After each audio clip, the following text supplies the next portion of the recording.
20-30 პირდაპირ ეთერში ბრუნდება. კახეთში რთველი 2016 საკოორდინაციო შტაბი გაიხსნა. შტაბის გახსნა სოფლის მეურნეობის მინისტრი მეღვინეებთან ერთად დაესწრო. თარდანელიამ სახელმწიფოს მიერ სუბსიდიის გაცემის მნიშვნელობაზე ისაუბრა, არის თუ არა ცნობილი ღვინის კომპანიების მიერ ყურძნის შესასყიდი ფასი და რა ფუნქცია ექნება ახლად შექმნილ შტაბს. თია ლავერდაშვილი საუბრებს პირდაპირ ეთერში. თია, მოგესალმებით და გისმენთ.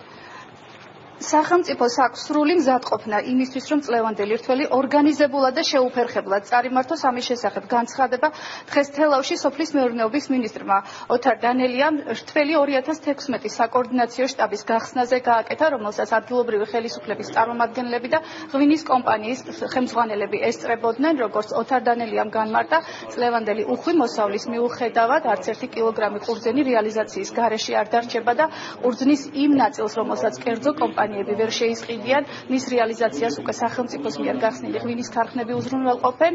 ასევე ოთარ დანელიას თქმით, იმის გამო, რომ ორგანიზებულად ჩატარდეს რთველი 2016 საკოორდინაციო შტაბში 24 საათიან რეჟიმში იმუშავებენ სოფლის მეურნეობის სპეციალისტები, ასევე აქ დღეს უკვე ამოქმედდა ცხელი ხაზი, რომლის საშუალებითაც დაინტერესებული პირები მიიღებენ ნებისმიერ ინფორმაციას რთველის მიმდინარეობის შესახებ. სოფლის მეურნეობის მინისტრის განცხადებითვე წელს კახეთში ყურძნის მოსავლის მიღებისა და გადამუშავებისთვის უკვე მზად არის 100-მდე ღვინის ქარხანა. ჩვენ ვფიქრობთ, რომ მიმდინარე წელს იქნება დაახლოებით ისეთივე რაოდენობის მოსავალი, როგორც იყო შარშან და შესაბამისად დასაბინავებლად ჩვენ უკვე გაზრდილი გვაქვს წარმადობები, საკმაოდ დიდია უკვე სიმძლავრეები, მაგრამ არ არის გამორიცხული იყოს რიგები ჭარბი მოსავლის გამო და შესაბამისად მაქსიმალური კოორდინაცია არის საცოცხლო მნიშვნელობის. შტაბის ფუნქცია არის კოორდინაცია, შტაბის ფუნქცია არის ასევე ჭარბი ყურძნის ჩაბარება, რათა არც ერთი კილოგრამი ყურძენი ჩაუბარებელი არ დარჩეს. როგორც სოფლის მეურნეობის სპეციალისტები, ასევე მეღვინეები აცხადებენ, რომ ყურძნის ფასები ამ დროისთვის უცნობია და მას ბაზარი დაარეგულირებს მას შემდეგ, რაც რთველი აქტიურ ფაზაში შევა. რაც შეეხება სახელმწიფოს მხრიდან მევენახეობა მეღვინეობის დარგის წახალისების მიზნით დახმარებას, სუბსიდიის სახით თითოეულ კილოგრამ რქაწითელსა და კახურ მწვანეზე მევენახეები მიიღებენ 45 თეთრს, ხოლო საფერავზე აღნიშნული დახმარება 20 თეთრი იქნება. ჭარბი ყურძენი, რომელიც შეიძლება დარჩეს ბაზარზე, ანუ ის ყურძენი, რომელსაც მევენახე გლეხი ვერ გაყიდის, ვერ ნახავს შესაბამის ყიდვას, ჩაიბაროს სახელმწიფომ.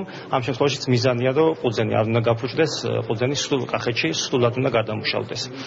ფასებსაც შეეხება, მოგეხსენებათ, სახელმწიფო ფასების წარმოქმნაში ვერ ჩაერევა და დაველოდებით ან ბაზარს. სუბსიდიის თანხა შაშანელთან შედარებით ოდნავ გაზრდილი არის. მოგეხსენებათ, ქაწითელზე და მწვანეზე 45 თეთრი არის, შაშან 35 თეთრთან შედარებით, ხოლო საფერავზე შაშანდელი 15 თეთრთან შედარებით უკვე 5 თეთრით გაიზარდა და 20 თეთრი იქნება 1 კილოგრამზე. კომპანია მზად არის მიიღოს 5000 ტონა და გადაამუშავოს 5000 ტონა ყურძენი, აქედან ალბათ 3500 საფერავი, 1500 თეთრი ჯიშის ყურძნები. რაც შეეხება ფასთან დაკავშირებით, ფასი ალბათ ბაზარი დაარეგულირებს სიმწიფის და შაქრიანობის მიხედვით. კახეთში რთველი დედოფლისწყაროს რაიონიდან დაახლოებით 1 კვირაში დაიწყება და სპეციალისტები რეგიონში 200,000 ტონამდე ყურძნის მოსავალს ელოდებიან. მადლობა, პირდაპირ ეთერში თია ლავერდაშვილი გვერდებოდა.